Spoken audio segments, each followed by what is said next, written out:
peut se donner du mal pour occuper ses loisirs à sa guise en prenant sa retraite. Et ensuite découvrir qu'après tout, il regrette le bon vieux temps aux journées bien remplies et ses anciennes activités qu'il se croyait si heureux d'abandonner. Les tâches quotidiennes de mon ancienne profession commençaient déjà à me manquer quand tout à coup, je fus replongé dans une des plus délicieuses et fascinantes occupations qui soient au monde. L'étude de la nature humaine. J'avais en ma possession un journal dans lequel un meurtrier avait pris la peine de noter, pour la postérité, les pensées qui avaient accompagné les plus infâmes des crimes. Je n'avais que rarement rencontré une telle amertume, une telle jalousie et un tel mépris envers les autres. C'était à un point que ça dépassait l'imaginable. Notre village, King's Abbot, est, je l'imagine, comme n'importe quel autre village anglais. Une église médiévale se dresse en haut de la rue principale, bordée de cottages en pierre.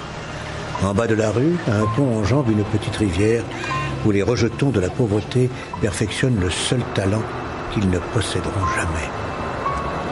Pour celui qui n'est que de passage, King's Abbot est un endroit amical. Il ne faut pas se fier aux apparences. Il suffit de gratter la surface et on n'y trouve plus de jalousie et de rivalité que dans la Rome antique. Oui, désolé de vous déranger, docteur. Parker. J'ai frappé à côté chez Monsieur Poirot que je dois emmener à l'usine, mais je n'ai obtenu aucune réponse. Mon petit livre concerne le meurtre de Roger Ackroyd.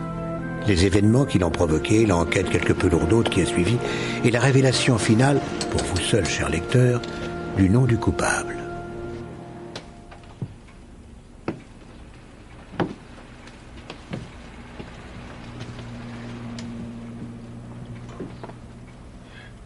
Eh oh!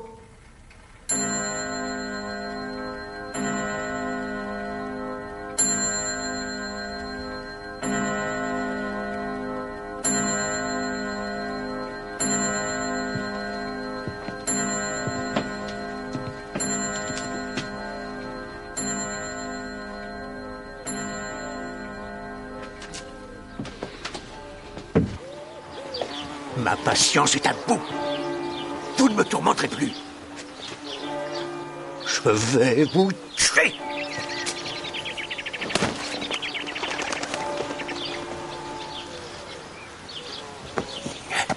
Sacré... Oh, mon cher docteur, je vous demande 1000 fois pardon. Oh, mais ces cucurbitacées m'ont poussé aux confins de la barbarie. Oh, pardonnez-moi, je meurs de honte et me prosterne à vos pieds. Oui. Quel est votre problème, Poiron? Et comme vous le savez, docteur, je fais tout pour cultiver des cucurbitacées de proportions gigantesques. Vous avez vu comme je les soigne. Chaque jour, je leur donne de l'eau. Chaque jour, je désherbe autour d'elles avec un soin méticuleux. Aussitôt que je vois apparaître toutes leurs petites fleurs, je les enlève dans la seconde, mais j'en laisse une pour qu'elles gardent toute leur vigueur. Apprécie-t-elle mon dévouement? Non. Elles ne font qu'atteindre une taille de plus en plus conventionnelle et après, elles se reposent sur leur laurier. Ne vous laissez pas dominer par des courses, Poiron. Oui, vous avez tout à fait raison. Mais essayez de comprendre, James. Quand on a pris sa retraite, on a besoin de se retrouver de nouvelles passions. Oh, pardon, monsieur Parker. Que puis-je faire pour vous? Je dois vous conduire à l'usine, monsieur. Mais 10 heures viennent juste de sonner et mon rendez-vous n'était qu'à 11 heures, pas à 10 heures. Oui, mais monsieur Ackroyd espérait que vous accepteriez de venir avant. Il a une journée très chargée. Notre seul capitaine d'industrie est ce rustre de monsieur Roger Ackroyd. L'usine qui procure à Ackroyd une fortune bien mal acquise résume la vie que nous menons ici, l'effervescence et le désarroi. Avez-vous un penny, Poirot? Ah oui, oui. Je vous remercie. Montrez à Monsieur Poirot quels sont les effets de votre acide.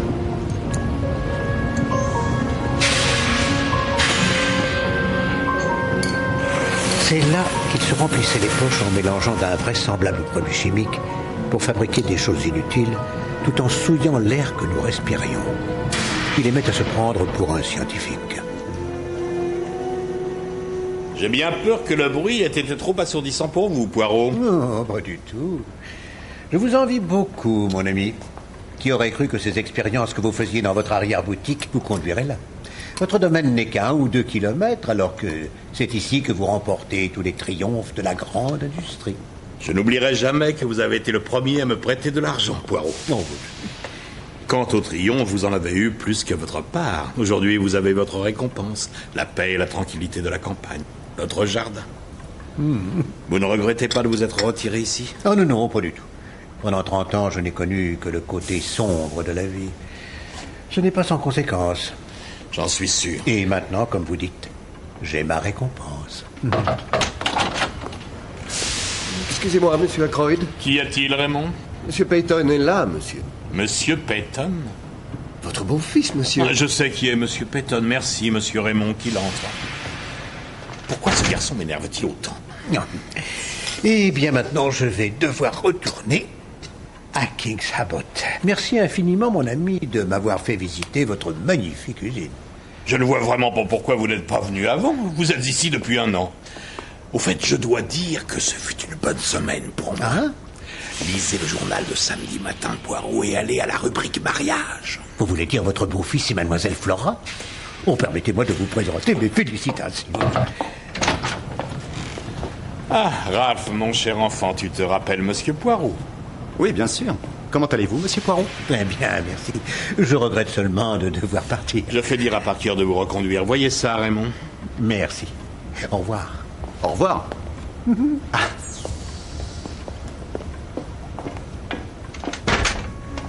Qu'est-ce que tu fais là? Grâce à ses gains mal acquis, Ackroyd s'était fait construire une maison des plus ostentatoires. Il avait certainement dépensé une fortune en honoraires d'architecte et de décorateur.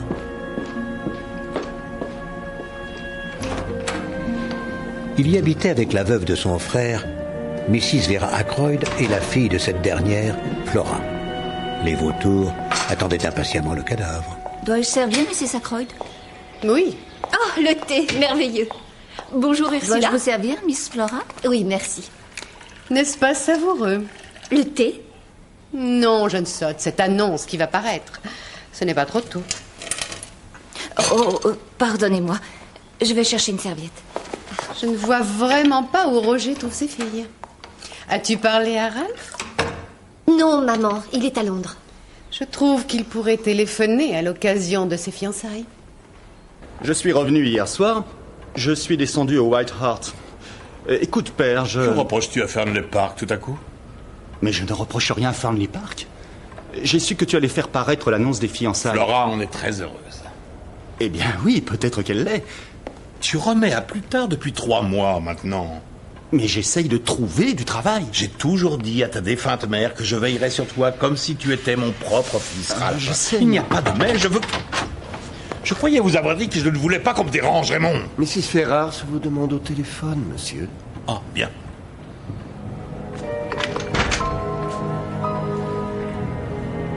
Allô? Roger, c'est Dottie. Je dois te voir. Il est important que je te dise quelque chose.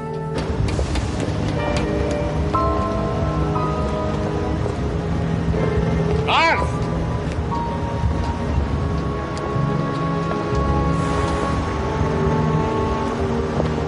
J'essaierai de venir en fin d'après-midi. Non, d'accord, je te jure de venir en fin d'après-midi. Oui, compte sur moi. La très nerveuse et imprévisible Dorothy Ferrars est une énigme pour les villageois. Elle vit seule, dans un confort hors du commun, grâce à la fortune qu'elle a héritée de son défunt mari, un poivreau qui mourut l'année dernière dans des circonstances suspectes.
Docteur Shepard. Oh. Oui, dans 10 minutes. Qui était-ce? L'inspecteur Davis. Voilà une journée qui commence tôt. Oui, en effet. Voyons, dites-moi, ma petite Marie. Pourquoi êtes-vous venue la réveiller aussitôt? Elle montait à cheval tous les vendredis matins. Elle tenait beaucoup à être dehors avant 6 heures. Merci, j'en ai terminé. Allez vous faire du thé.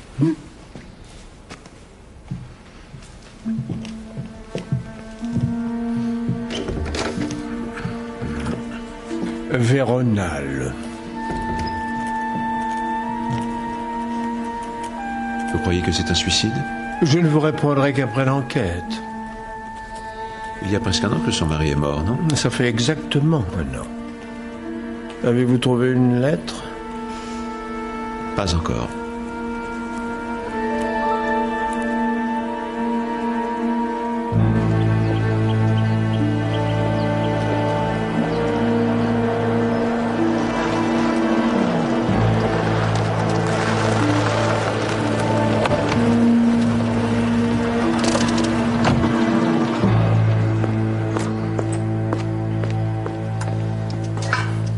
Shepard, il faut que je vous parle. Êtes-vous au courant pour Mrs. Ferrars? Oui, je l'ai vu pas plus tard qu'hier après-midi. Venez à Fairley Park ce soir.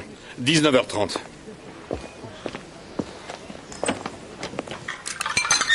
Je repensais à Dottie Ferrars. Oui. Elle a dû prendre le Véronal volontairement. Le remords. Le remords, dis-tu? Tu ne voulais pas me croire l'année dernière quand je te disais qu'elle avait empoisonné son exécrable mari. Voilà qui le prouve.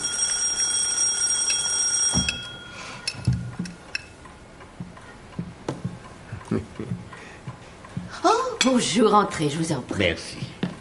Nous avons une visite, James.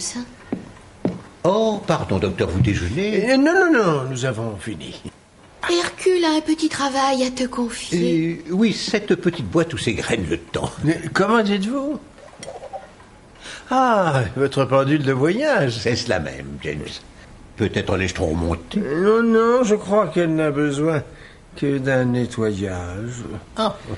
Je devrais arriver à le faire. Il est agréable d'avoir un hobby, non? Vous avez votre jardin, Poirot? Oui.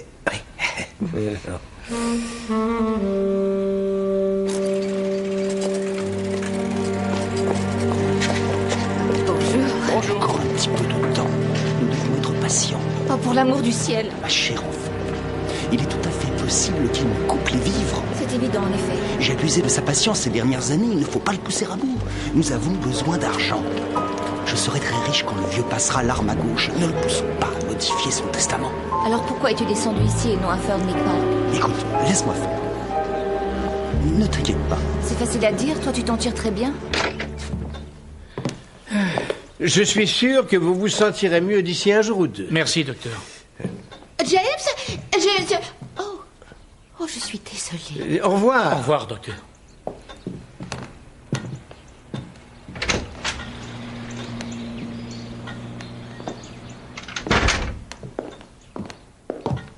Il n'avait pas de rendez-vous? Non, mais il a réglé comptant et en liquide. Oh, je viens de voir une chose bizarre en revenant. Ah oui? Et figure-toi que Ralph Payton est là et qu'il est descendu au White Hart. White Hart? Oui, mon cher. Et en plus, il parlait à une fille. Je n'ai pas bien pu voir qui c'était. Je pencherais pour Flora. Mais ça n'aurait pas de sens. Remarque, s'il parlait à une autre, ça en aurait un.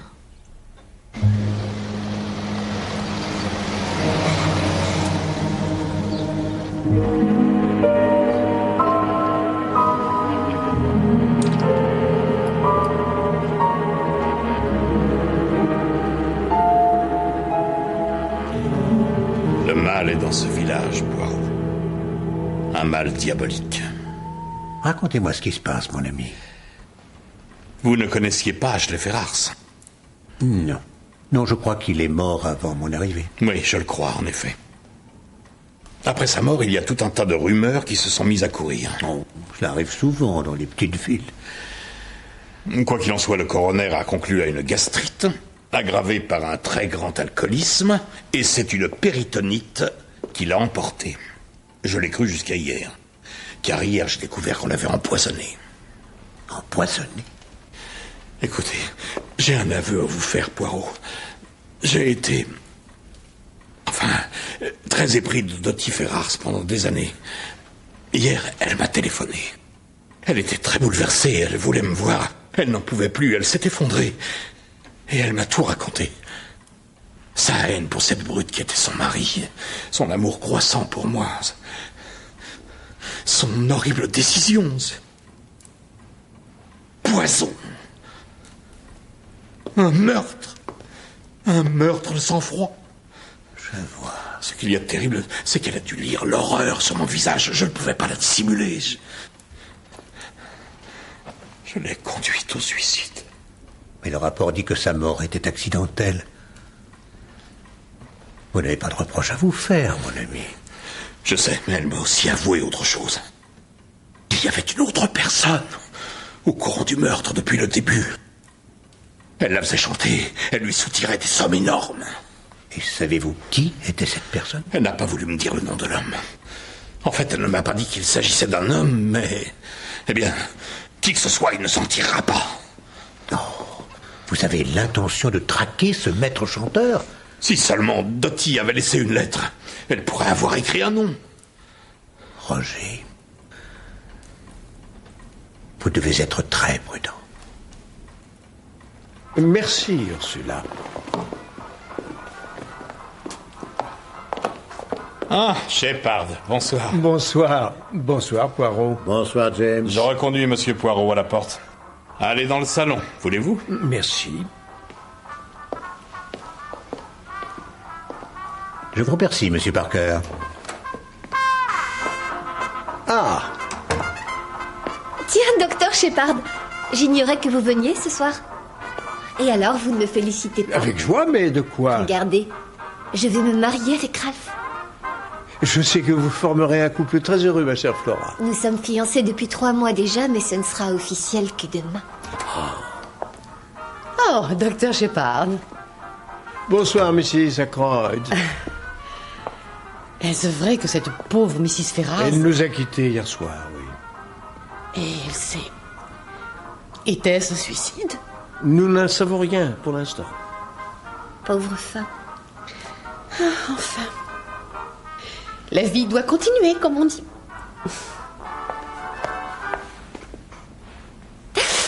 Donnez-moi votre avis sur ces objets anciens, docteur Shepard.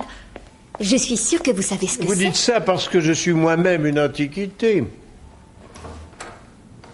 Ah, Shepard, vous êtes là. Écoutez, vous allez dîner avec nous. Nous discuterons après.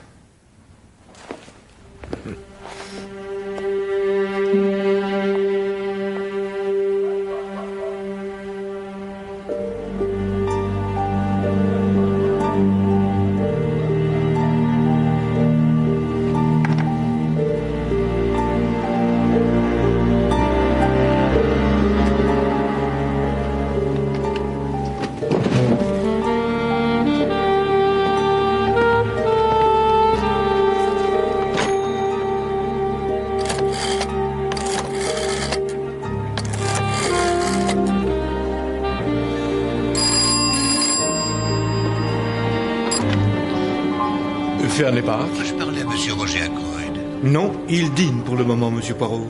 Il dîne? Oui. Pourriez-vous lui dire de me rappeler à mon cottage? Je le lui demanderai. Ah, Monsieur Parker, voudriez-vous lui faire ce message tout de suite? Certainement, monsieur.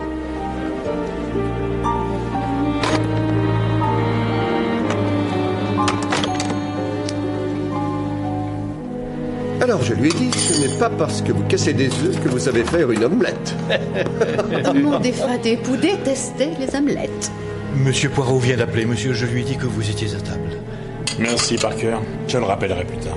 En fait, mon défunt époux avait une sainte horreur de tout ce qui pouvait avoir le moindre rapport avec l'époux.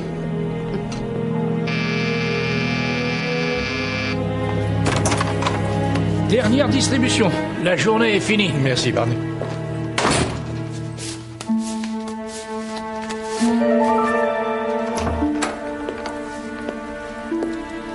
Le dernier courrier, monsieur. Posez les lettres sur la table, Parker, voulez-vous? Bien, monsieur.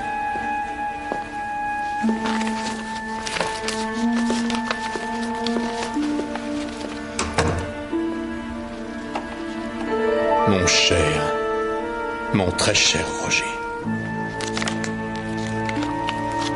Il y a une chose sur laquelle un meurtrier peut compter pour être protégé, c'est que la version de chaque témoin sera radicalement différente de celle de chacun des autres, même si tous ont assisté au même événement. J'espère que le dîner vous a plu, Dr Shepard. Bien sûr qu'il m'a plu. Merci, Parker. Ah, je vais prendre congé de ces dames. Bien, monsieur.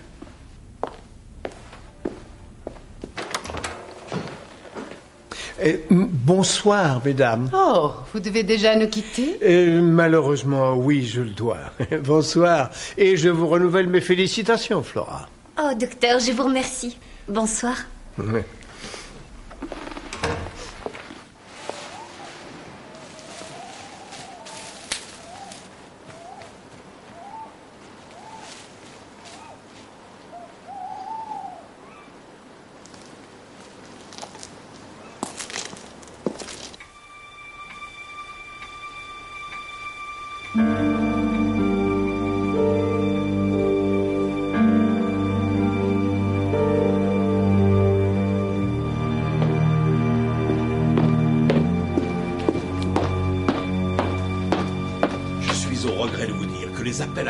Ont été si fréquents ces derniers temps qu'il m'est impossible d'accéder à votre requête. Vous le constaterez vous-même lorsque je vous aurai montré.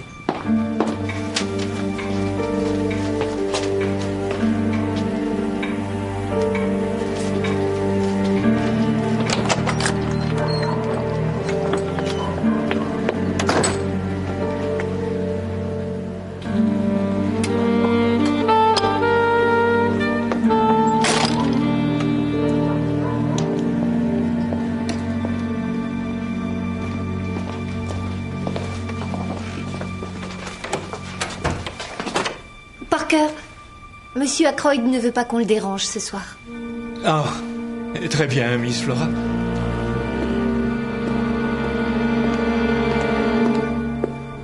On dirait que tu n'as rien d'intéressant à me raconter sur ta soirée. Tu n'as rien appris de spécial sur Ralph. Oh, si, il est enfin officiellement fiancé avec Flora.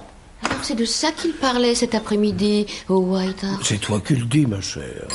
Oh, pourquoi les gens tombent-ils toujours malades quand il est l'heure d'aller au lit? Docteur Shepard. Pardon? Quoi? Oui, mais j'arrive tout de suite. Qu'y a-t-il? Qu'y a-t-il, James? C'était Parker de Fernley Park.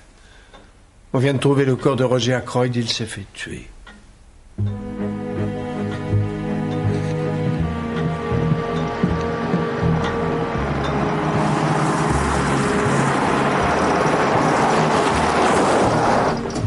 Oui, monsieur. Où est-il?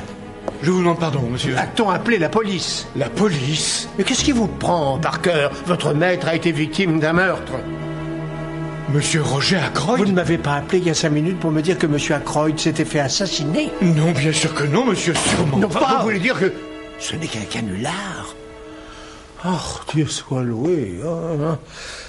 J'avoue que j'étranglerais volontiers le plaisantin qui a fait ça. Je peux vérifier si vous désirez que tout va bien? Non, c'est inutile, en fait rien. Si, monsieur, je vais aller voir. Où sont les autres? Ces dames sont allées se coucher, je crois que monsieur Raymond est encore debout. C'est fermé à clé, on dirait. Peut-être est-il allé dormir. Il n'est pas dans ses habitudes de fermer à clé. La clé est dans la serrure de l'autre côté.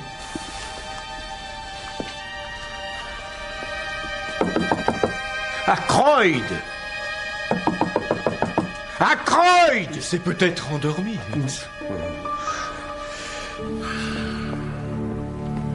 Écartez-vous, Docteur Shepard! J'ai dit, écartez-vous! Oh mon Dieu.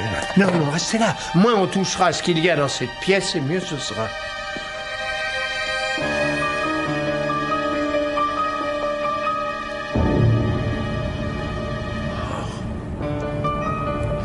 Appelez la police. Oui, où, Parker?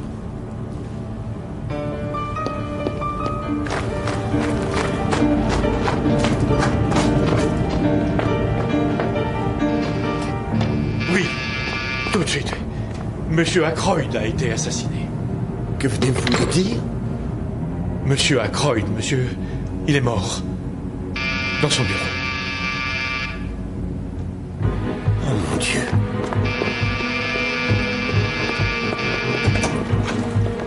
Mais que venez-vous faire?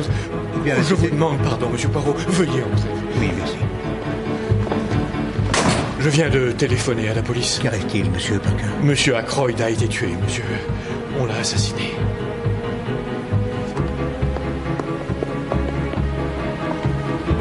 Qui a pu commettre un acte d'une telle horreur? Oh, Poirot, vous êtes là. Personne n'est entré.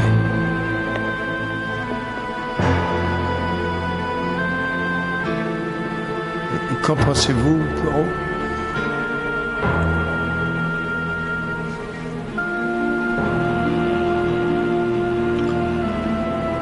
J'ai failli à mon ami.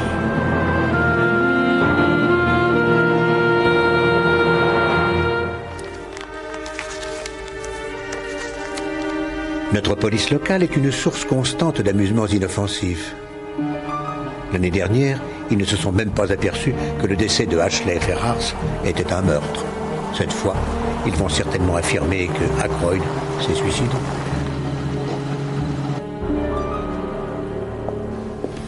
Ackroyd n'était pas dans son état normal ces derniers temps. La mort de Madame Ferrars l'avait beaucoup choqué. Bonsoir, messieurs.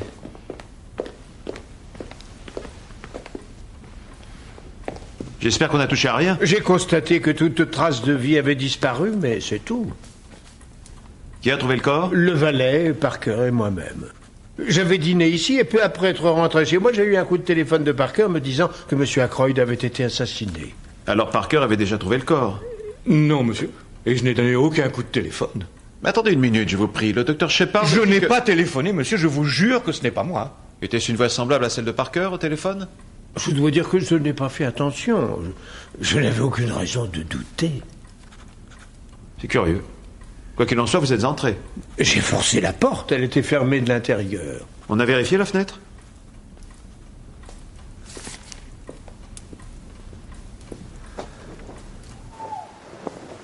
Mais bien sûr. C'est par là que l'assassin est entré puis reparti. Il y a des empreintes de pieds. Peut-être des chaussures avec des semelles de caoutchouc, monsieur. Qui est le dernier à avoir vu M. Ackroyd en vie? Je suis parti à 9h, il devait être encore en vie. Il était vivant à 21h30. Je l'ai entendu parler dans son bureau. À qui parlait-il? Je ne sais pas. Sur le moment, j'ai cru que c'était au docteur Shepard. Mais en fait, il était déjà parti. Avez-vous entendu la conversation? Juste des fragments. M. Ackroyd disait quelque chose comme... Les appels à ma bourse ont été si fréquents ces derniers temps qu'il m'est impossible d'accéder à votre requête. Je n'en ai pas entendu plus. Mais j'ai une demande d'argent. Peut-être importante. Pardonnez-moi, inspecteur Davis. Miss Flora l'a vu après 9h30. À 10h30, je l'ai vu sortir du bureau de M. Ackroyd. Faites-lui dire de venir, voulez-vous? Oui, monsieur. Je ne vous connais pas, monsieur. Qui êtes-vous? C'est monsieur Hercule Poirot, inspecteur. Le célèbre détective. Ah oui? Que faites-vous ici? Monsieur Ackroyd était un de mes amis, inspecteur. J'étais avec lui un peu plus tôt dans la soirée.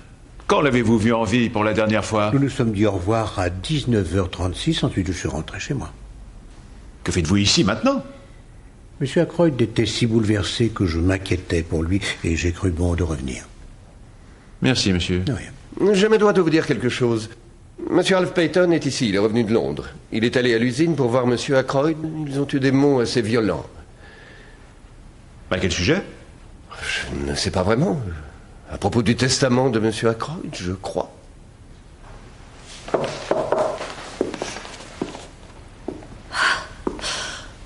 C'est une chose atroce. Je n'arrive pas à y croire. Miss Ackroyd, je dois malheureusement vous poser quelques questions. Parker déclare vous avoir vu sortir du bureau de votre oncle à 22h10. Est-ce exact? Insinuez-vous que j'aurais pu le tuer? Asseyez-vous, mademoiselle, je vous en prie. Je vous en prie.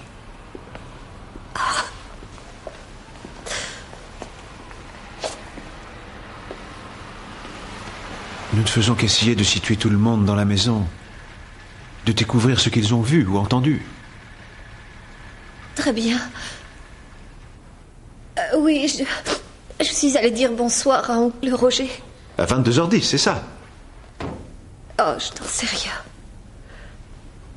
Oui, vers 22h. Était-il seul? S'il était seul... oui. Avez-vous vu si la fenêtre était fermée ou ouverte? Je ne sais pas. Je n'ai pas regardé. Et puis les rideaux étaient tirés de toute façon. Oh, Seigneur.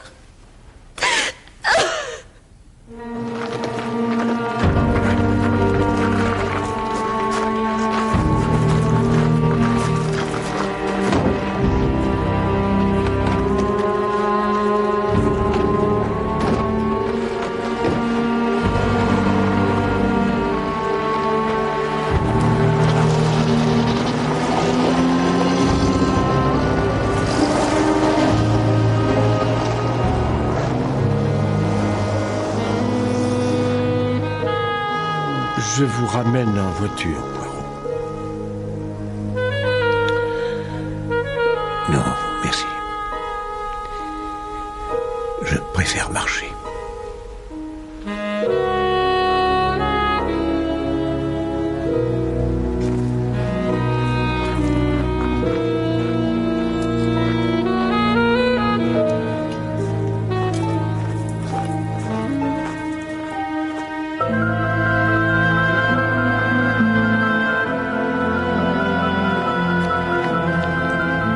À partir de là, la Dupré commença sérieusement. On pouvait à peine bouger tellement il y avait de gens qui protestaient de leur innocence ou qui pointaient le doigt de la culpabilité sur quelqu'un d'autre. Il y avait tellement de fumée qu'on avait du mal à apercevoir l'autre côté de la rue. Quelle plaisanterie.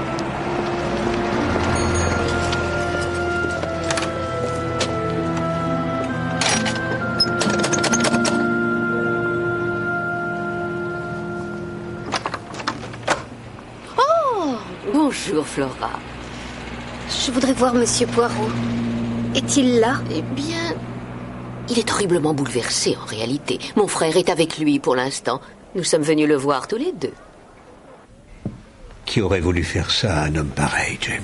Eh bien, c'est très difficile à dire. Cette question n'était que pure rhétorique, mon ami. C'est Flora. Monsieur Poirot, pardonnez-moi de vous déranger. Mademoiselle? Mais la police croit que Ralph a tué mon oncle. Il ne l'a pas fait, Monsieur Poirot. J'en suis sûre. Je regrette, je ne peux pas vous aider.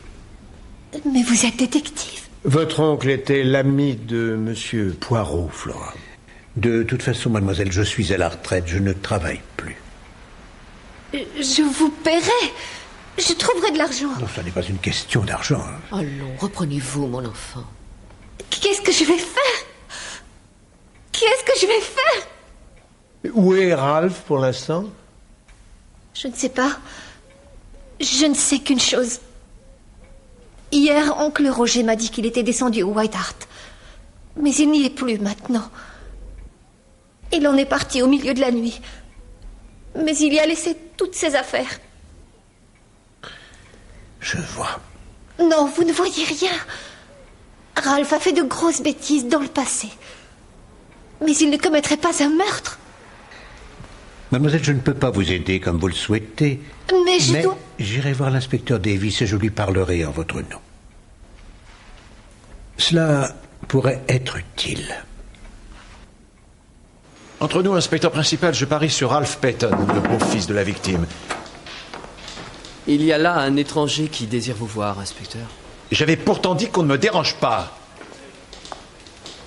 Je ne vous prendrai que 5 minutes de votre temps, inspecteur. Mais je connais cette voix. Inspecteur principal, John. En venant, je savais que le nom de ce village m'était familier. Oh, mon très cher ami, c'est vous.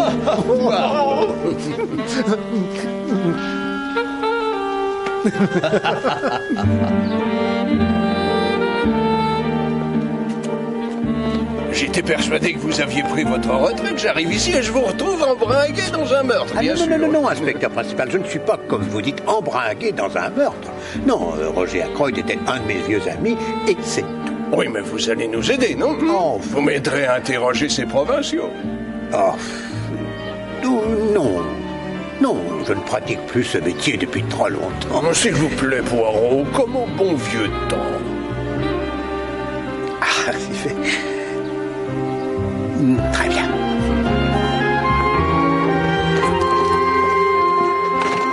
Mais je ne ferai que vous seconder.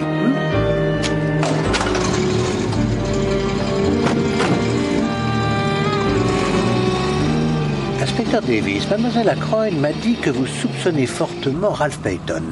C'est soit lui, soit le valet. Qu'est-ce qu'on a contre Payton?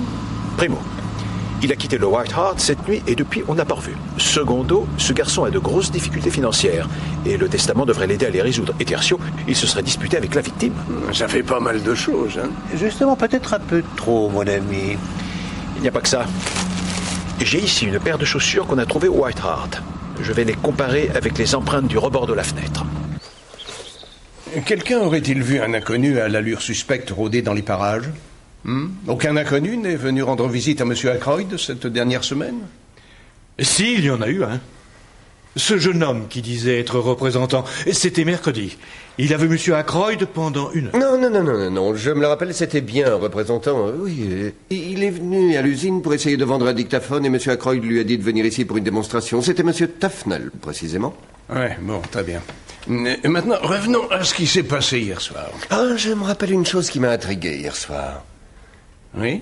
J'étais sorti sur la terrasse devant le salon pour fumer. Il était environ 21h30 et j'ai vu... j'ai cru voir une femme qui disparaissait dans les taillis près du pavillon d'été. Juste une lueur fugitive, vous voyez? Et vous ne savez pas qui c'était? Ah, mais je ne suis même pas sûr de l'avoir vu. Ça aurait pu être un simple reflet du clair de lune. Oui, bien sûr, merci. Alors, quand vous, docteur Shepard, et vous, Parker, avez enfoncé la porte, vous êtes entré, vous avez découvert M. Ackroyd mort dans ce fauteuil. C'est cela. Vous permettez, inspecteur principal? Bien sûr. Merci. Tout dans cette pièce est-il exactement comme hier soir? Les rideaux étaient tirés, monsieur. Et l'électricité allumée. Non. Quelque chose d'autre? Oui, ce fauteuil était un peu plus avancé. Non. Et montrez-moi.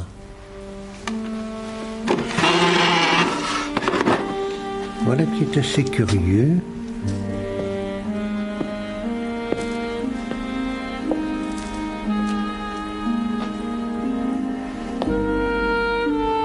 Qu'en dites-vous, inspecteur Jupp? Personne ne s'assierait sur ce fauteuil dans une telle position. Eh bien, c'est assez bizarre comme place, oui, mais je ne trouve pas ça très important. Il est vrai que ce n'est pas du tout important. Et voilà pourquoi c'est si intéressant. Cette chaussure correspond à l'empreinte du bas de la fenêtre. Bien sûr que oui, inspecteur. Bien sûr que oui. Pour le moment, Ralph Payton est le suspect principal. Si des chaussures couvertes de boue le faisaient condamner, elles le conduiraient droit à la potence demain à l'aube. Il n'y a qu'un seul problème. Ce coupable tout désigné a disparu. On ne le trouve nulle part. J'avais aidé M. Ackroyd à construire cette maison, à la concevoir et tout le reste. Elle est moderne ainsi que vous le voyez. Et en général, ces demeures n'ont aucune installation pour le personnel. M. Ackroyd tenait à ce que nous ayons tout le confort. C'était un bon employeur, non? Oh, M. Ackroyd pouvait parfois se montrer très dur, mais il était toujours très juste. C'est fini, nous ne le reverrons plus. Non, bien sûr. Dites-moi, M. Parker, que pensez-vous du secrétaire, M. Raymond? Il se prend assez au sérieux, à dire vrai, M. Poirot, mais il est bien. Le seul ennui, c'est qu'il a dit à l'inspecteur Davis hier soir qu'il avait entendu M. Ackroyd parler dans son bureau à 9h30, et je ne me sens vraiment pas disposé à le croire. Oh, je ne suis pas au courant. Je sais seulement que je ne le vois pas disant quelque chose de faux. Non. Et il y a autre chose. Je ne l'ai pas mentionné avant, mais c'est un détail qui m'est revenu en mémoire et qui me tracasse.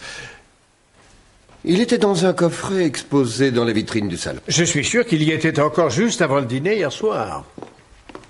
Pardonnez-moi, inspecteur Jupp. M. Parker a quelque chose à nous montrer. M. Parker? C'est ceci. Elles sont arrivées au dernier courrier hier soir. Et alors? Il y en avait 5 quand je les ai apportées. Il n'en reste que 4. Si je l'avais remarqué, c'est parce que celles-là sont des lettres d'affaires. Et il y en avait une autre, une lettre personnelle écrite à la main avec une enveloppe bleue, très distincte des autres. Peut-être que M. Ackroyd l'a mise dans sa poche. A-t-on trouvé une telle lettre sur le corps, inspecteur? Non. Et ça, c'est la porte-fenêtre qui donne sur le salon. Oui, inspecteur principal, et c'est dans cette vitrine que se trouvait le coffret qui contenait l'arme du crime que l'on pouvait atteindre facilement.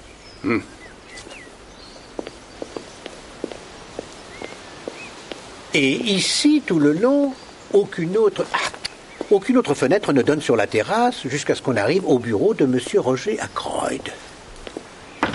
Inspecteur principal, le central téléphonique vient d'appeler. Ils ont retrouvé la trace de l'appel que le docteur Shepard a reçu. Il a été donné à 10h15 hier soir d'une cabine de téléphone publique de la gare de King's Abbot. Et à 10h23, un train part pour Liverpool. Et pourquoi le meurtrier a jugé bon de téléphoner? Il n'avait pas la moindre raison. Oh, il avait une raison, inspecteur Japp, vous pouvez en être sûr. Et quand nous la connaîtrons, nous connaîtrons la vérité.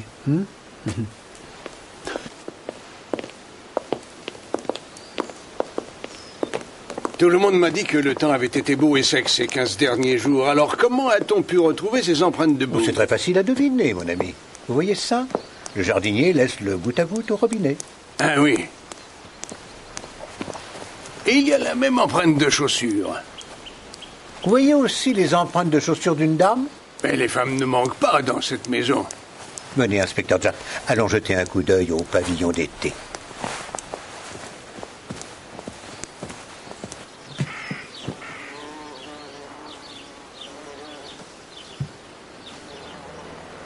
Mon Émilie en voulait un comme celui-là, mais il n'aurait pas été à sa place chez nous.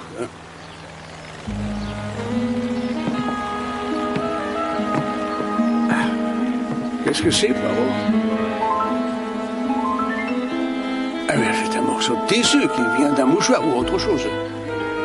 Possible. Mais n'oublions pas une chose, mon cher Japp. Après avoir lavé un mouchoir, on ne l'amidonne pas.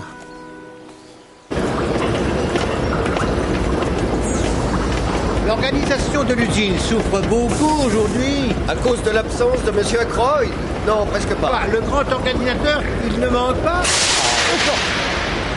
M. Ackroyd, en tant qu'organisateur, se reposait surtout sur son bras droit. Bon, désolé, je n'aurais pas dû dire ça, mais la vérité est que c'est moi qui chaque jour fais tourner l'affaire. Même si je n'en avais que peu de remerciements.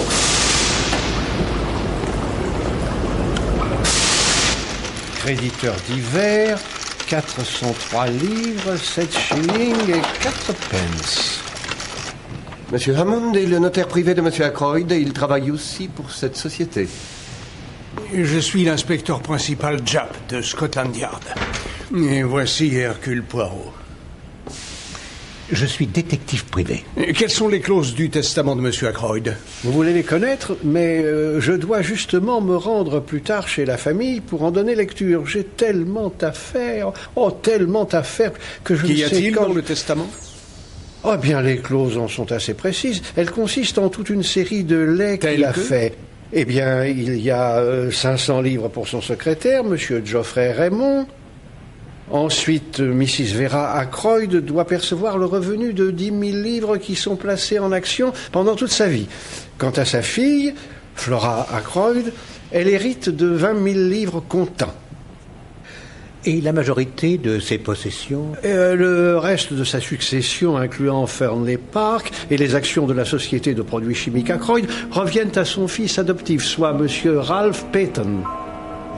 Dites-moi, les possessions de M. Roger Ackroyd étaient-elles très importantes? Ah oui, bien sûr.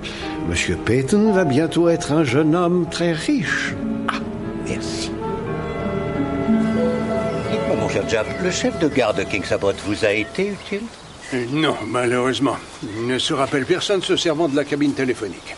Mais c'est assez logique parce qu'à cette heure-là, le train de Londres arrive sur un quai, celui de Liverpool sur l'autre quai. Alors, a-t-on vu quelqu'un monter dans un de ces trains? Eh bien, le porteur croit se rappeler un jeune homme prenant celui de Liverpool. J'ai dit il le croit, mais il n'en est pas sûr.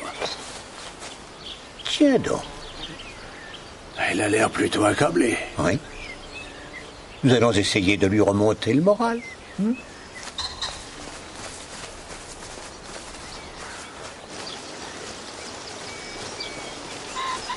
Bonjour, mademoiselle Ackroyd. Oh, vous m'avez fait peur. Si vous le permettez, je voudrais vous poser une question. Êtes-vous allé du côté du pavillon d'été la nuit du meurtre? Le pavillon d'été? Non. Ouais, je veux bien, mais une dame a été vue dans le voisinage. Eh bien, ce n'était pas moi. Même pas vers 21h30? Merci, mademoiselle.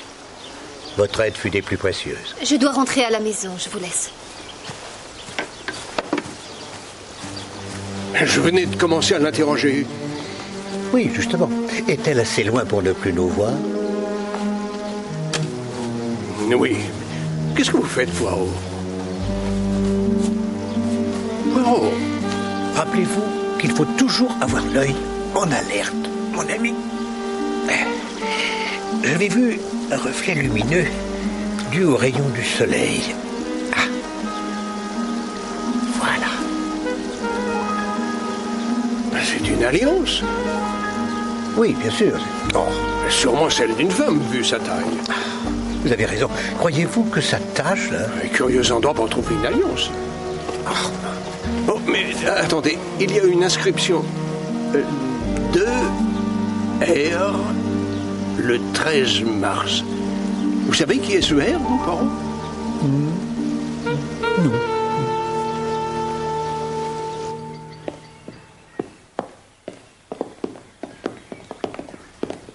Monsieur Raymond. Pas maintenant, je n'ai pas le temps. Que se passe-t-il, Parker? Je ne sais pas au juste, monsieur. Quelque chose a disparu. Peut-être que vous, ça vous étonne, mais moi, en tout cas, je peux vous dire que ça ne m'étonne pas outre mesure. Je n'ai jamais trouvé que le personnel de Fernley Park soit réellement digne de confiance. Que se passe-t-il, madame? Une certaine somme d'argent a disparu. On l'a volé. Nous ne savons rien. Il s'agit de 40 livres, monsieur Poirot. Cet argent était dans la chambre de ce pauvre Roger. Maître Hammond est arrivé de Londres pour lire le testament. Il a demandé à Raymond s'il y avait de l'argent liquide ici, car il devait l'inclure dans les biens, évidemment. Alors Raymond est allé dans la chambre de monsieur Ackroyd pour le prendre, mais il avait disparu. Je n'ai jamais pensé que le personnel soit digne de confiance. Voyons, monsieur Ackroyd, je vous en prie. Quoi? Sur qui portent vos soupçons? Sur la femme de chambre, Ursula. Elle a donné son congé hier. Elle a dû se dire que puisqu'elle partait, autant le faire avec un bonus. Vous êtes Ursula Bourne? Oui, monsieur. On m'a dit que vous partiez. Oui. Pour quelle raison? Parce que j'ai mal rangé les papiers sur le bureau de monsieur Ackroyd. Ça l'a mis très en colère et il m'a dit que je ferais mieux de quitter la maison. Permettez-moi de vous dire, ma fille, que 40 livres, soit une énorme somme, ont disparu de son tiroir. Si vous croyez que je les ai volés et que c'est pour ça que monsieur m'a renvoyé, vous vous trompez. Eh bien, il semble vous que... Vous permettez, inspecteur? Mademoiselle Ursula, c'était bien hier après-midi que monsieur Roger Ackroyd vous a renvoyé, n'est-ce pas? Combien de temps a duré cette entrevue? Entrevue, monsieur? Oui, l'entrevue qui s'est déroulée entre vous et monsieur Ackroyd dans son bureau. 10 minutes, 20 minutes, une demi-heure? Environ, oui. Une demi-heure? Pas plus longtemps, en tout cas. Merci, mademoiselle. Même pas un seul petit penny. Pendant 6 ans, j'ai travaillé pour cet ingrat et il ne me laisse pas un seul penny. Eh oui, il n'y en a pas un pour acheter l'autre. Oh, mais rira bien qui rira le dernier.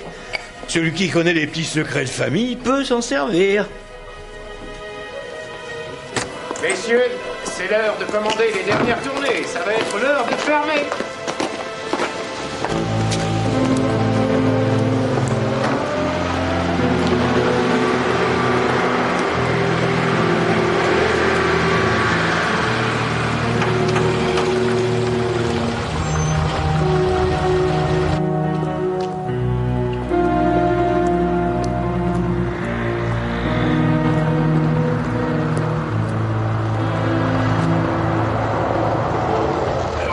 T'attends, t'as la place, non? Allez, passe! Espèce de chauffard! T'as la place, vas-y!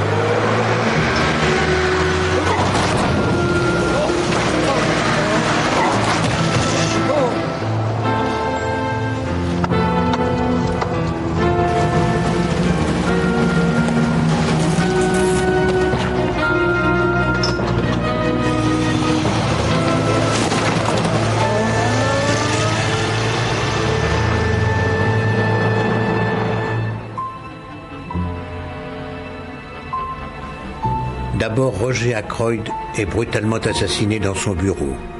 Et maintenant, son valet, Parker, est écrasé volontairement par une voiture. L'assassin est-il donc sans pitié? N'a-t-il aucune idée des difficultés qu'il y a pour trouver un bon domestique? Nos stupides inspecteurs continuent à tourner en rond. Pourquoi quelqu'un a-t-il assassiné le valet? Eh bien, peut-être allait-il nous révéler une chose importante. Mais dites-moi, mon cher Japp, que pensez-vous de l'histoire que nous a racontée la servante? Quelle histoire? L'histoire de son renvoi.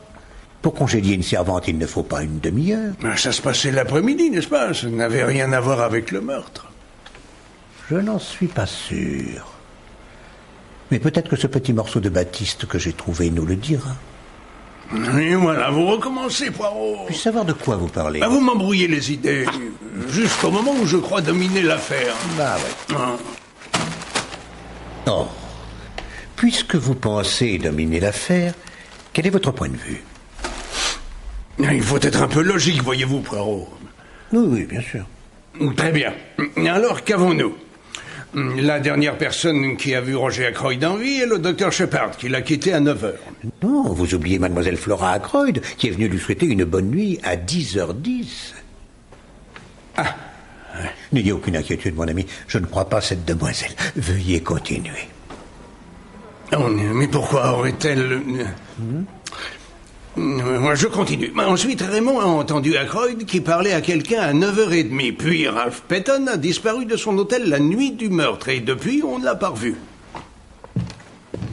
La personne à qui Ackroyd parlait lui demandait de l'argent. Ralph Peyton avait constamment des problèmes d'argent. Et c'est le principal bénéficiaire du testament de la victime. Ralph Peyton s'était querellé avec la victime et les empreintes de ses chaussures sont sur le bas de la fenêtre. Alors, qui est le meurtrier pour vous, inspecteur principal? Très amusant, Poirot. Non, écoutez, si Peyton était innocent, il serait revenu, non? Mais oui, c'est une théorie qui se tient. Je constate que vous avez des petites cellules grises, bien à vous. Mais il y a des choses dont vous ne tenez pas compte. Et lesquelles? Ah, le fauteuil qui a été déplacé. Non, pas encore ce fauteuil. Ce n'est pas pour rien qu'on l'avait repoussé. Peut-être que le meurtrier avait eu peur que M. Parker finisse par en découvrir la raison. Je m'efforce de m'en tenir aux faits. Le fauteuil est un fait, mon ami. De même que l'appel téléphonique, l'alliance qu'on a jetée, les 40 livres disparus et le meurtre de M. Parker. Mais c'est vous, Hercule. Madame Shepard. Que c'est horrible pour ce pauvre Parker. Vous ne me présentez pas votre ami? Ah bah si, bien sûr, madame. La sœur du docteur Shepard, l'inspecteur principal Japp de Scotland Yard. Je m'en doutais un petit peu. Ravi de vous connaître. Très heureux. Pendant que j'y pense, je suis presque sûre que Roger Ackroyd ne savait pas que Parker buffait. Voilà qui devrait donner à réfléchir au fin limier que vous êtes. Excusez-moi. Madame. Au revoir. Palsambleu. Je crois qu'il est grand temps que Poirot entre en action. Merci. Mademoiselle Ursula, restez, s'il vous plaît. Docteur, asseyez-vous là. Merci.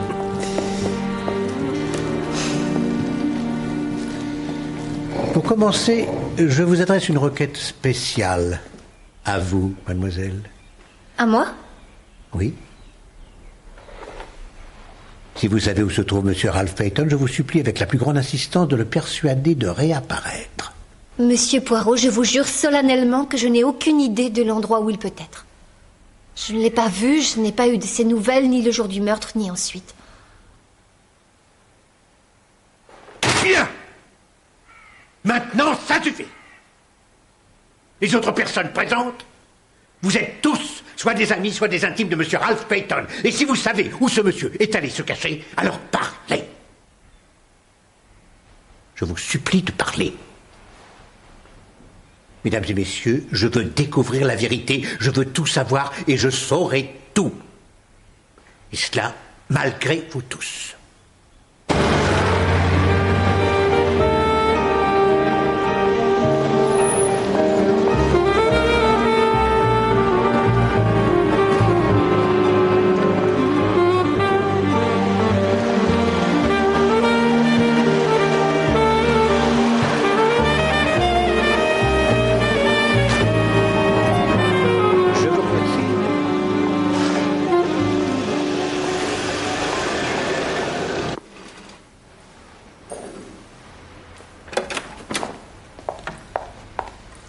Monsieur? Poirot, Madame Folliot. Hercule Poirot. Ah. Je vous prie de bien vouloir m'excuser, madame, pour cette visite inopinée. Mais vous êtes toute excusée? J'ai eu connaissance des références que vous avez eu la bonté de donner à une servante que vous avez employée, mademoiselle Ursula Bourne. Oui? Et ça fait exactement 1 an qu'elle vous a quitté, enfin, si j'ai bien compris. Oui. Oui, cela fait 1 an. C'est tout à fait exact. Je me demandais si vous pourriez m'en apprendre plus sur elle. Par exemple, de quel milieu elle venait, sa famille. Je l'ignore totalement. Je vois. Alors, chez qui était-elle avant d'entrer à votre service? Je ne m'en souviens absolument pas. Est-il nécessaire de poser toutes ces questions? Ah non, pas du tout, madame. Pardon, mais je pensais que vous ne verriez pas d'objection à y répondre. Taxi! Au News Chronicle, dans Flint Street, s'il vous plaît. Oui, monsieur.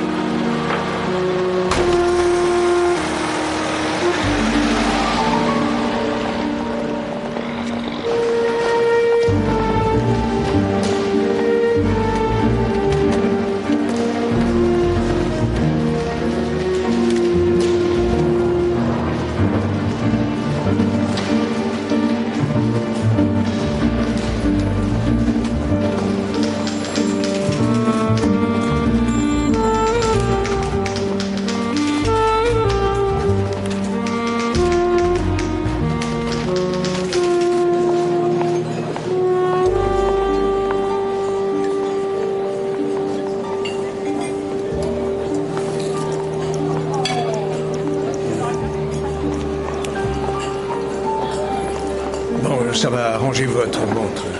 Vous savez que tout retard me met hors de moi. Monsieur Hammond. Bonjour, monsieur l'inspecteur principal. Oh, rien que cette carte est un véritable plaisir. Il y a un tel choix que je n'en reviens pas. Qu'avez-vous découvert dans l'appartement de monsieur Peyton? Absolument rien. Seulement un lit, une table et une chaise. Ça fait 8 jours qu'il n'y a personne. Vous avez apporté la liste des maisons de repos?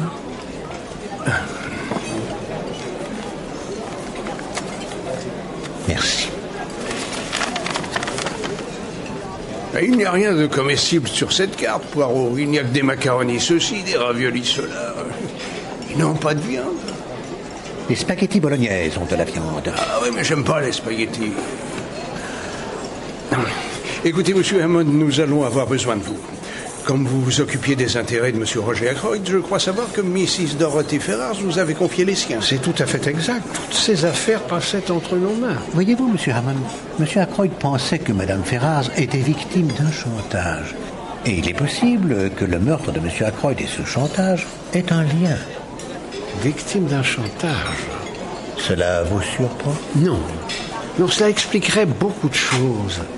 Au cours de l'année dernière, Mrs. Ferrars a vendu plusieurs de ses valeurs. L'argent lui a été versé sur son compte, mais jamais réinvesti. J'ai toujours pensé que cet argent avait été versé à une femme qu'elle devait indemniser à cause de son défunt époux. Quel avait été le montant de la vente? Eh bien, en tout, je dirais que la somme qu'on avait versée sur son compte devait être au moins de 20 000 livres. 20 000 livres? Avec ça, je prends ma retraite et je vais dans le sud de la France. Oh non, car je ne crois pas que la nourriture y serait à votre goût. En attendant, dans notre petite bande de suspects, il n'y en a pas un qui ait l'air d'avoir cette fortune. Attends, regardez, Poirot, votre ancien appartement. Il y a quelqu'un dedans? Non, personne. Il est toujours à moi. Non. Si. Moi, je ne le savais pas. Allons lui rendre visite. Non, de toute façon, je n'ai pas mes clés.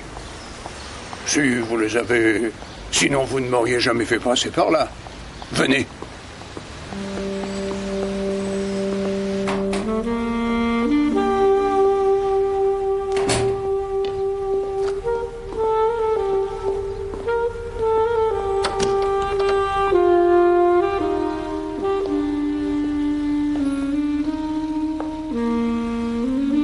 C'est bon de revenir chez soi, n'est-ce pas, Poirot? Oui. Mais c'est plein de fantômes. Certains d'entre eux sont encore vivants.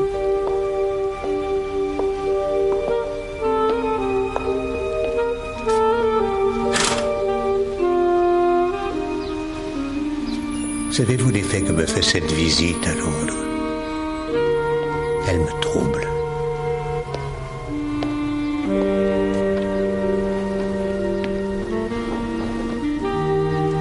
Et ce fauteuil.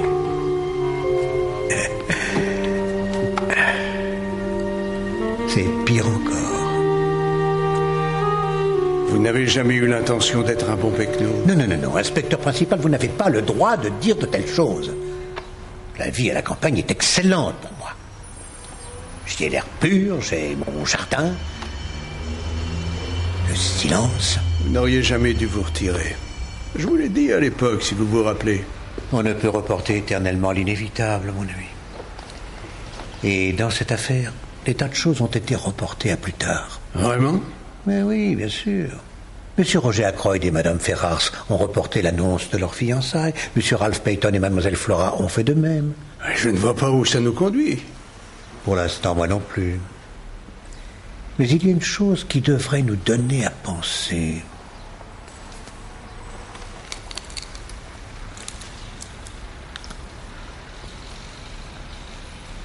De R, le 13 mars. Ouais. Peut-être que Monsieur Roger Ackroyd et Madame Ferrars se sont mariés en secret. Pour quelle raison? Ou est-ce que c'est Ralph Peyton et Mademoiselle Flora qui l'ont fait? C'est plus vraisemblable. Mais pourquoi garder ce mariage secret? Qui d'autre peut avoir l'initiale R? Mais il y a Monsieur Raymond. Monsieur Raymond? Non. Je ne crois pas que Monsieur Raymond soit du genre à vouloir prendre épouse. Vous avez raison. Et on en revient une fois de plus à Ralph Peyton. Il se peut que l'alliance n'ait rien à voir avec l'affaire. Mais je voudrais savoir pourquoi il n'est toujours pas revenu. Vous n'avez pas envisagé que Monsieur Ralph Peyton est peut-être mort? Mort? Non. Non, j'espère pour Flora Ackroyd qu'il n'en est rien. Au fait, pourquoi disiez-vous que vous ne croyiez pas qu'elle avait vu son oncle à 10h10? Allons-y, inspecteur Japp. Nous ne devons pas rater notre train.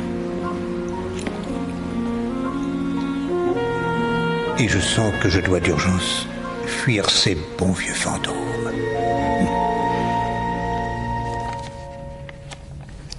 À partir de maintenant, les fissures commençaient à apparaître.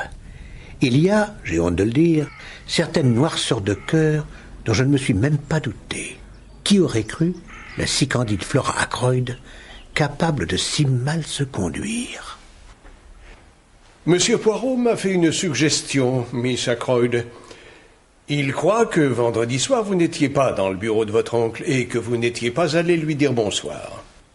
Parker m'y a vu. Non, mademoiselle, Monsieur Parker a dit qu'il vous avait vu en sortir. Vous n'avez aucune idée de ce que j'ai pu subir depuis que nous sommes là. Désirer tant de choses, tricher, mentir pour essayer de les avoir, signer des factures et promettre de les payer. J'ai honte de moi quand je repense à tout ce que j'ai fait. C'est ce qui nous a rapprochés avec Ralph. Je le comprenais parce qu'au fond, j'étais comme lui. Ni l'un ni l'autre n'étions capables de nous en tirer tout seuls. J'avoue, quand il m'a vue, je ne sortais pas du bureau. J'étais allée dans la chambre de mon oncle. Je savais qu'il gardait de l'argent liquide dans ce tiroir. Je venais de sortir de sa chambre et j'étais dans l'escalier. Quand j'ai entendu Parker arriver, alors j'ai fait comme si je venais de sortir du bureau. Parker, Monsieur Ackroyd ne veut pas qu'on le dérange ce soir. Oh, très bien, Miss Flora.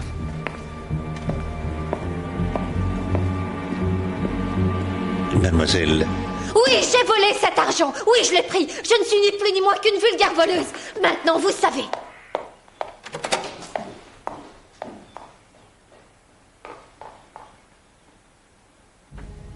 Règle numéro 1 à King's Abbot, ne jamais croire ce que quelqu'un vous dit. Donc, que pouvaient faire les limiers sinon repartir à zéro? Ils retournèrent chez Dorothy Ferrars pour essayer d'en savoir plus sur sa triste existence. C'était elle qui avait réellement déclenché tout ce remue-ménage. Madame Ferrars a été votre patiente pendant des années, James. Vous semblez-elle angoissé ces derniers temps? C'était une personne très sensible, vous savez. Il n'y en avait pas beaucoup qui la comprenaient. Mais vous aussi? Oh, elle ne se confie à moi que dans une certaine limite. Pardon, James.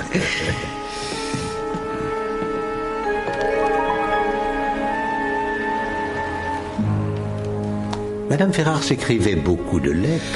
Non, pas que je sache, non. Les seuls parents qu'elle avait étaient en Nouvelle-Zélande. Ah.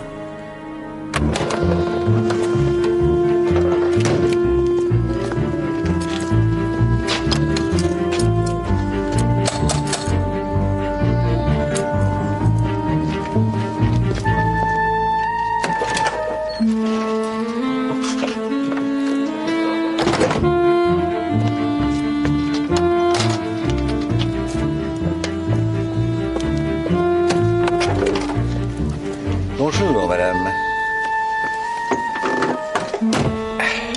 Vous avez vu ça? Je vous souhaite le bonjour, moi aussi. Hein? Ah oui, bonjour. Écoutez, la police était depuis quelques jours très désireuse d'interroger M. Ralph Peyton, fils adoptif de M. Roger Ackroyd, décédé vendredi dernier dans des circonstances plus que suspectes. M. Peyton a été arrêté par la police à Liverpool, où il était sur le point de s'embarquer pour l'Amérique. Bon, comment ça, bon, et tout ça c'est faux. Je suis allé à Liverpool et ils ne sont pas au courant. Bien sûr que non, mon ami. C'est moi qui ai convaincu le directeur de cet honorable journal de passer cet article.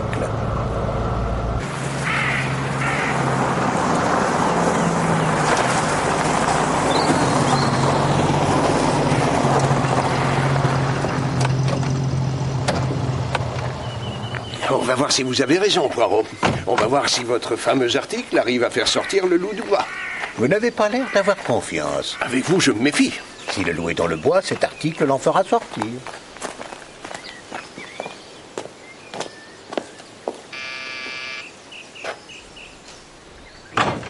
Veuillez m'excuser, vous n'avez pas attendu trop longtemps.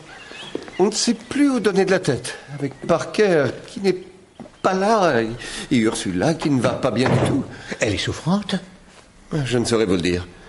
Mais elle s'est enfermée dans sa chambre. Elle ne fait que pleurer et se lamenter. Merci.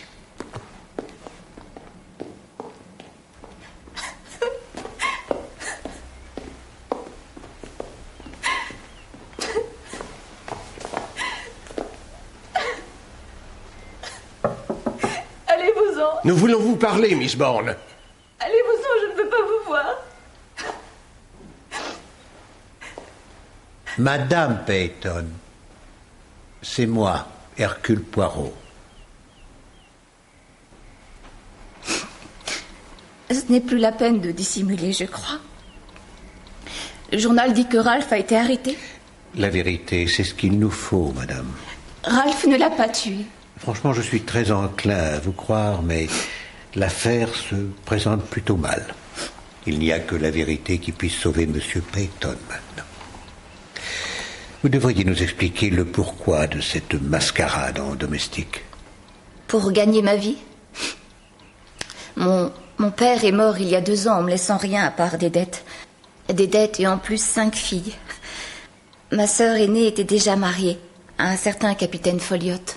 Oui, j'ai rencontré votre sœur hier. Je n'avais pas très envie d'être une domestique. Mais c'était ça ou rien. Alors ma sœur m'a fourni des références. Et vous avez trouvé un emploi ici? Oui. Je dois dire que ce travail me plaisait beaucoup. C'est là que j'ai rencontré Ralph. On a très vite éprouvé les mêmes sentiments et on a voulu se marier. Oui. Vous l'avez fait le 13 mars. Mon alliance?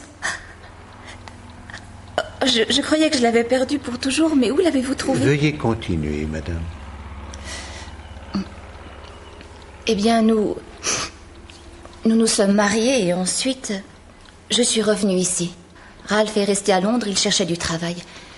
Mais tout à coup, il a décidé que la seule façon d'effacer ses dettes était de demander à Monsieur Ackroyd de l'aider à vivre. Mais sans toujours lui avouer votre mariage. Oui. Monsieur Ackroyd a été furieux, mais il a dit qu'il aiderait Ralph s'il épousait Flora Ackroyd. Et il a accepté? Oui, mais Ralph a bien précisé que ça ne devait pas être annoncé tout de suite. Il ne voulait pas que je l'apprenne. C'est évident. Seulement jeudi dernier, Monsieur Ackroyd a perdu patience et a ordonné que les fiançailles soient annoncées ce week-end. Alors Ralph a été contraint de me dire ce qui se passait. Il est tout à fait possible qu'il me coupe les vivres. Je lui ai dit que je voulais aller voir Monsieur Ackroyd pour lui dire qu'on était mariés. Il ne faut pas le pousser à bout. Ralph m'a supplié de ne pas le faire. Je serai très Mais qu'avais-je comme autre solution? J'étais tellement en colère contre Ralph qu'en revenant à la maison, j'ai jeté mon alliance. J'ai regretté presque aussitôt mon geste, mais je croyais que Monsieur Ackroyd montrerait un peu de compréhension, mais ça l'a mis hors de lui. Et moi, nous sommes mariés. Il m'a dit que j'avais séduit Ralph parce que lui était riche. C'est vrai, monsieur. Vous êtes déjà mariés? De toute façon, j'avais rendez-vous avec Ralph dans le pavillon d'été pour lui dire comment ça s'était passé. Je l'ai retrouvé à 9h30. Et là, ça a été effroyable. J'en avais parfaitement le droit. Je suis ta femme. C'est là que vous avez déchiré votre tablier. Je me demandais où j'avais fait ça. De toute façon, je n'ai revu Ralph ni eu de ses nouvelles depuis. C'est juste après que j'ai su que Monsieur Ackroyd avait été tué. Oui. Voulez-vous nous dire, Madame Peyton, quelle heure il était quand vous avez quitté votre mari au pavillon d'été? Croyez-vous que je n'ai pas ressassé cela des centaines de fois? Je suis restée avec Ralph 10 minutes et c'est tout. Il était exactement 10h moins le quart quand je suis rentrée à la maison.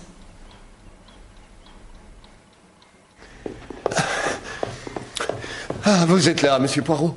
Je vous cherchais, justement. Il y a un appel pour vous. Pour moi? Oui.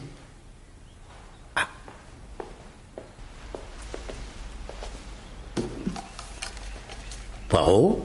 Oui, c'est exactement ce que vous pensiez.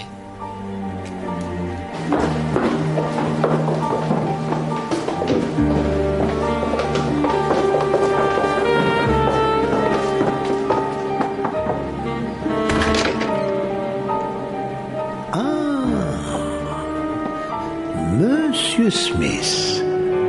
Je me doutais que je vous trouverais là.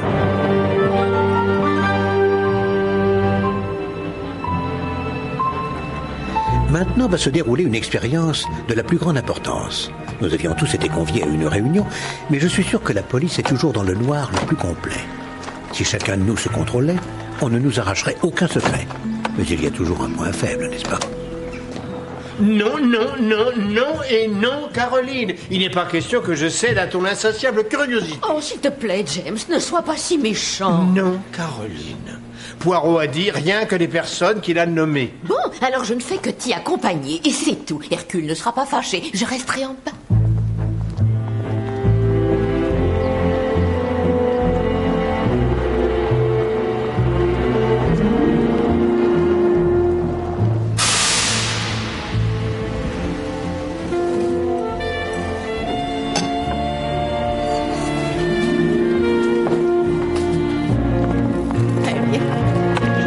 Pourquoi nous devons être à sa disposition?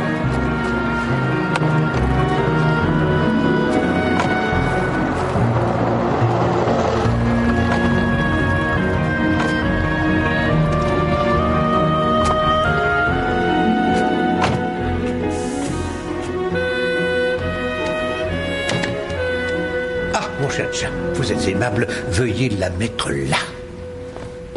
Non, non, non, non, non. Voilà. Observez. Ah, entrez, entrez tous. Que c'est gentil à vous d'être venus, je vous en prie. Entrez, entrez. Installez-vous confortablement. Monsieur Raymond, restez, s'il vous plaît. Moi aussi? Oui. Qu'allez-vous nous faire voir? Une machine scientifique moderne? Allez-vous nous brancher des électrodes pour déceler les battements de la vérité? Non, non, non, monsieur Raymond, je suis très vieux jeu, je ne travaille qu'avec mes petites cellules grises. Veuillez vous asseoir. Oui, oh, je suis désolé. Ah, mon très cher docteur James, soyez le bienvenu, prenez place. Merci. Vous connaissez bien sûr l'inspecteur principal, Jack. Bonsoir tout le monde. Bien.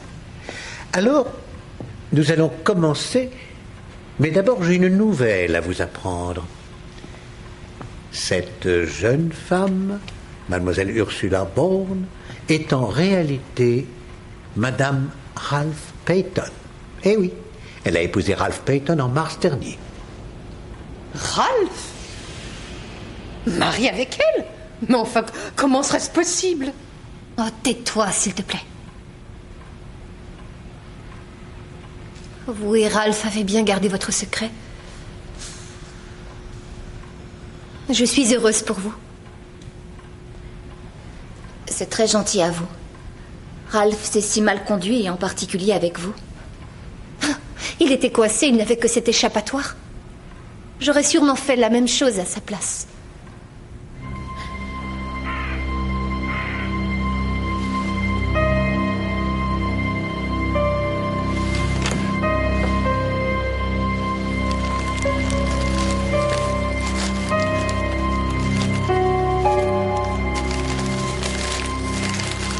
Chacun d'entre vous avait à la fois un motif et l'opportunité de tuer M. Roger Ackroyd, et parce qu'il en savait trop, M. Parker.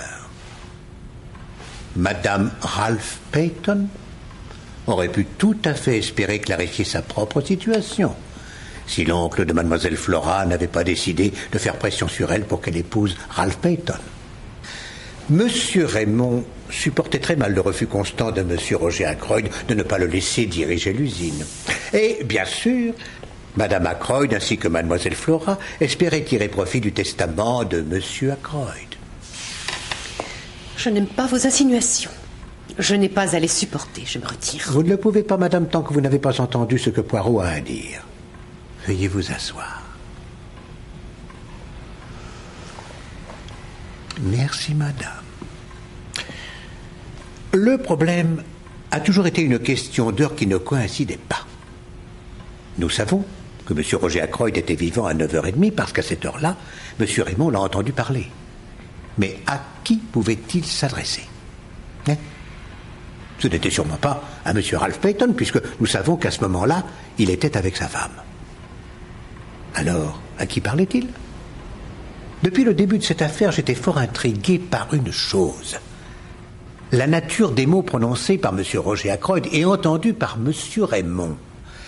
Les appels à ma bourse ont été si fréquents ces derniers temps qu'il est impossible pour moi d'accéder à votre requête. Eh bien, il n'y a rien qui vous frappe dans ces propos? Cela donne un peu l'impression qu'il dictait une lettre. Exactement. Un dictaphone, c'est à ça que vous songez. Ça ne change rien. Monsieur Ackroyd était vivant à 9h30 puisqu'il parlait à son dictaphone.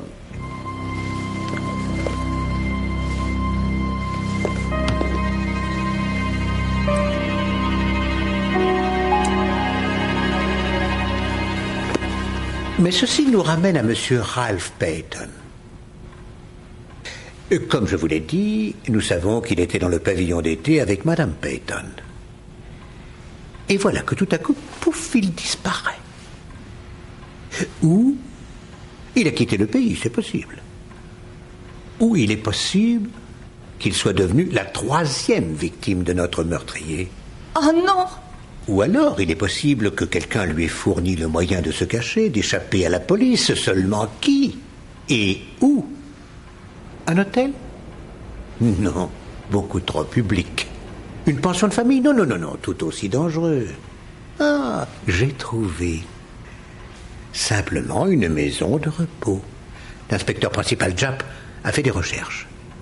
Il a découvert qu'il y avait dans les environs 2 maisons de repos. Et l'une des 2 avait admis de bonne heure, samedi matin, un certain Monsieur Smith. Mais Ralph ne se serait jamais enfui? Nous allons le demander à Monsieur Smith lui-même. Oh, ça là. Oh, Ralph! Mais il y a un point qui reste obscur. Je me demande qui est la personne qui a donné l'autorisation à la maison de repos d'admettre chez elle Monsieur Ralph Peyton.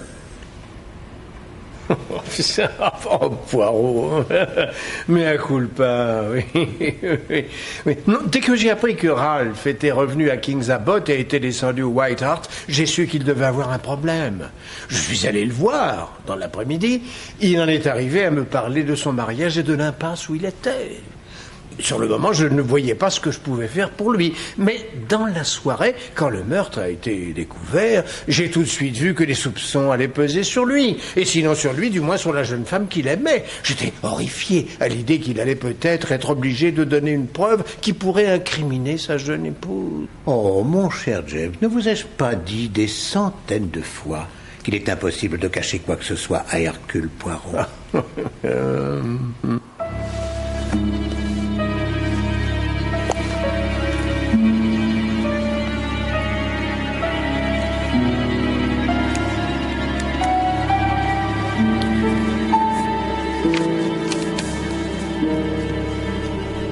Je sais précisément qui a tué Roger Ackroyd et le pauvre Monsieur Parker et de quelle façon cela a été fait.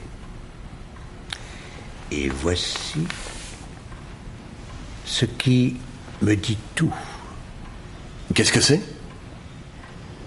C'est un message radio venant d'un paquebot qui se dirige vers les États-Unis. Et demain, ce cher inspecteur principal, Chap, procédera à son arrestation.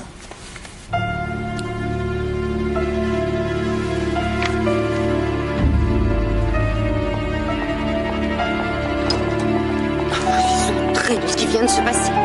Je n'ai jamais vu quelque chose d'aussi absurde de toute ma vie.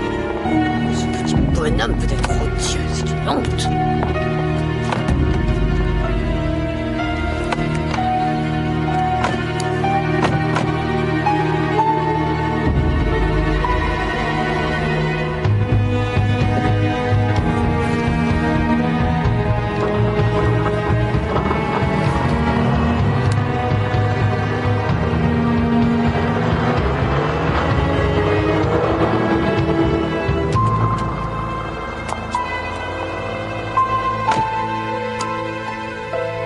Écoutez, Poirot, savez-vous vraiment qui a commis ce meurtre? Pas ce meurtre, les deux meurtres. Oui, je le sais.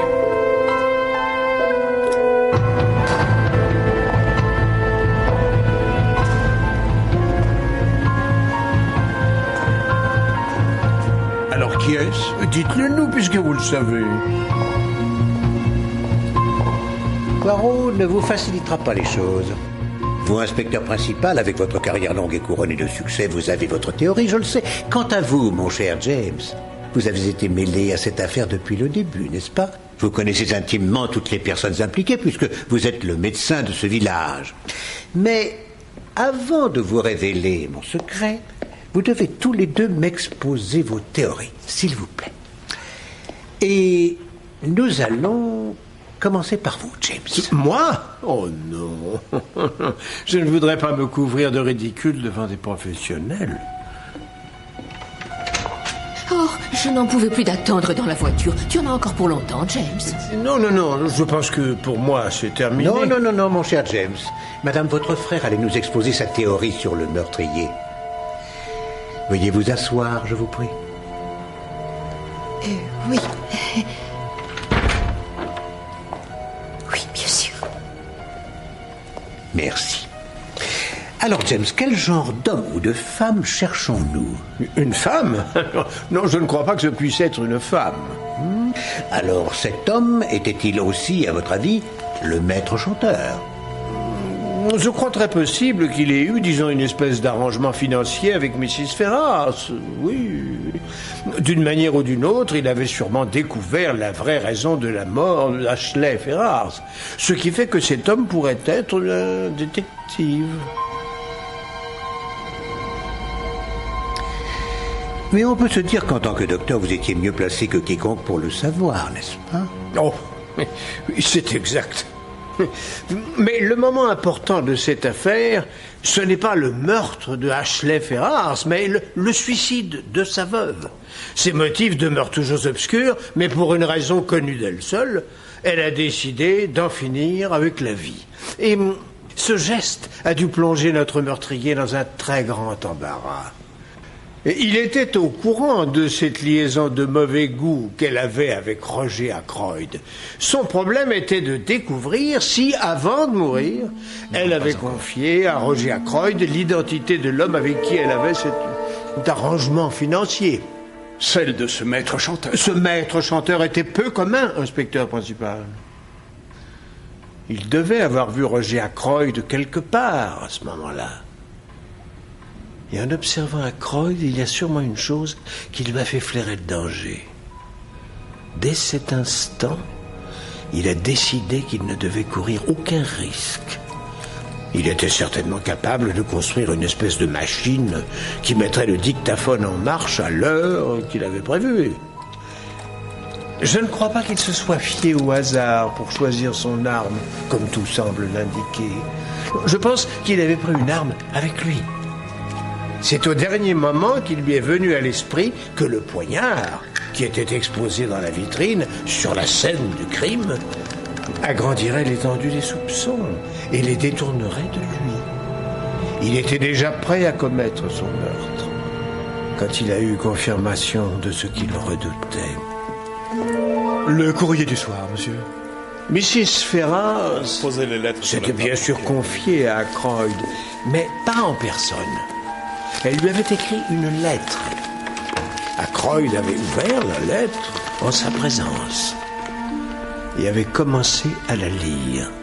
Mon cher, mon très cher Roger, je ne donnerai pas de nom cet après-midi, mais je vais te l'écrire dans cette lettre. Je suis désolé, mais je veux être seul pour lire cette lettre. Dites-moi au moins comment s'appelle cet homme.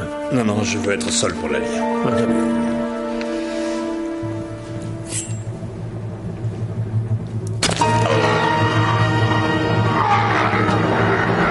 Et dans cette lettre, Madame Ferrars donnait le nom du maître chanteur?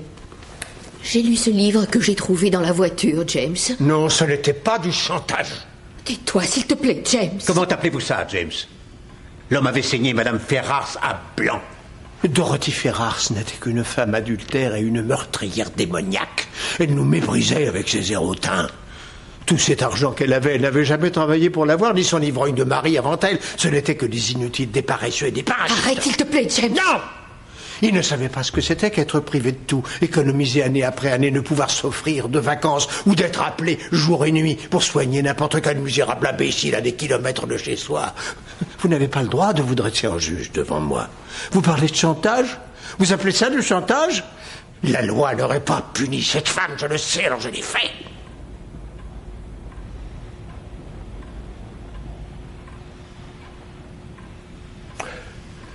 Voilà.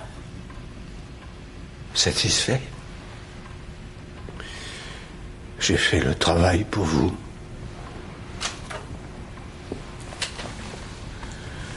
Je suis désolé, Caroline. Il était facile de tuer Ackroyd. Le poignard était effilé. Je savais où frapper.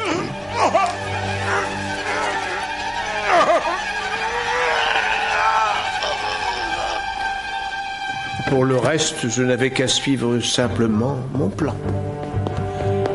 La première chose à faire était de m'assurer que tout le monde se rappellerait que j'avais quitté la maison. Et je vais prendre congé de ces dames. Bien, monsieur.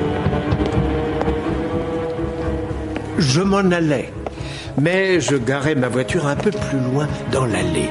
Là, je devais faire en sorte que l'on croie que Ralph Payton s'était introduit par la fenêtre. Ce garçon n'était qu'un pitoyable débauché.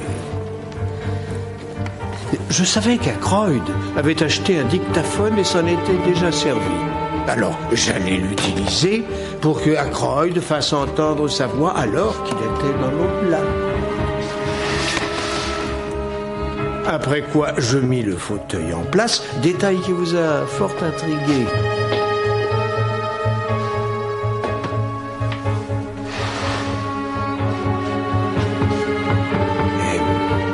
J'avais laissé une chaussure pleine de boue à l'extérieur quand j'étais entré par la fenêtre.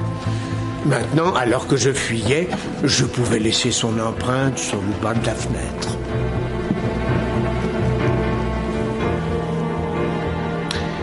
Et c'est ensuite que le dictaphone a fait son travail. Je suis tout à fait impressionné par votre insistance et votre détermination. Cependant, je suis au regret de vous dire que les appels à ma bourse ont été si fréquents ces derniers temps. Ce fait nous persuade que M. Roger Ackroyd était encore vivant à 9h30, heure à laquelle vous étiez rentré tranquillement chez vous. Et attendiez le coup de téléphone, un appel d'un patient que vous aviez convaincu de prendre part à une soi-disant plaisanterie. Oui, j'arrive tout de suite. Oui, vous avez bien travaillé, Poirot. J'ai été vraiment très surpris quand vous nous avez montré ce télégramme venant de ce navire. Bien joué. Merci. J'avais besoin de ce coup de téléphone, car il me servait de prétexte pour être le premier sur les lieux quand on découvrirait le meurtre. La police? Mais qu'est-ce qui vous prend, Parker? Votre maître a été victime d'un meurtre. Monsieur Roger Ackroyd? Ah. Oh mon Dieu. Non, restez là. Moins on touchera à ce qu'il y a dans cette pièce, mieux ce sera. J'avais soigneusement étudié la position du fauteuil pour que quiconque étant sur le pas de la porte ne puisse voir le dictaphone. Appelez la police, voulez-vous, Parker? Après avoir envoyé Parker téléphoner à la police, j'avais tout le temps de récupérer l'engin de ma fabrication et de remettre le fauteuil à sa place habituelle.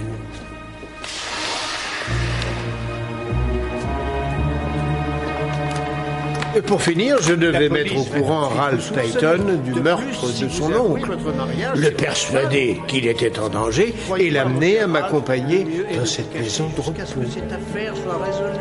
Pourquoi avez-vous tué Parker? Parker était trop observateur. Il aurait fini par se rappeler qu'il avait apporté 5 lettres et non 4, que l'une d'elles était écrite à la main sur du papier bleu. Il savait qu'il n'avait pas déplacé le fauteuil. Combien de temps faudrait-il pour qu'il réalise que je l'avais fait? Non, je ne pouvais pas courir ce risque. James, ton journal.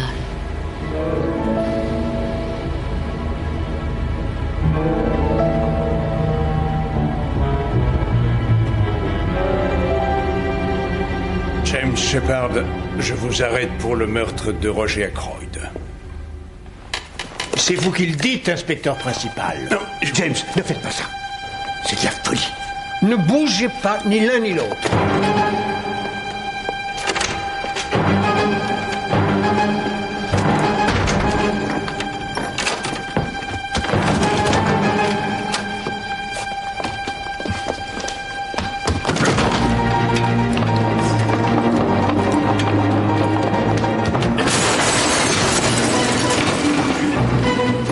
Bien, mon bon ami. Arrêtez-vous! Suivez-moi, Poirot.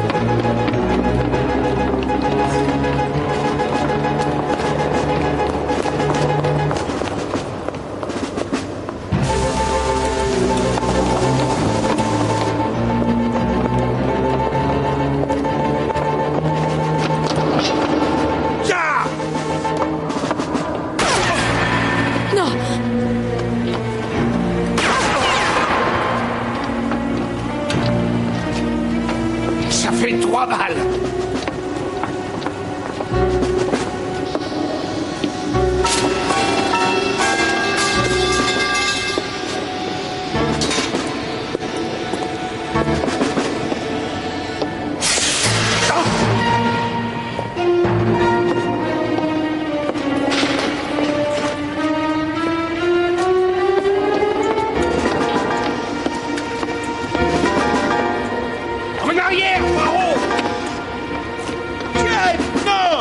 Suivez pas alors. Attendez qu'il n'ait plus de munitions pour jouer les héros. Ça fait 5 balles, il n'en a plus qu'une à tirer.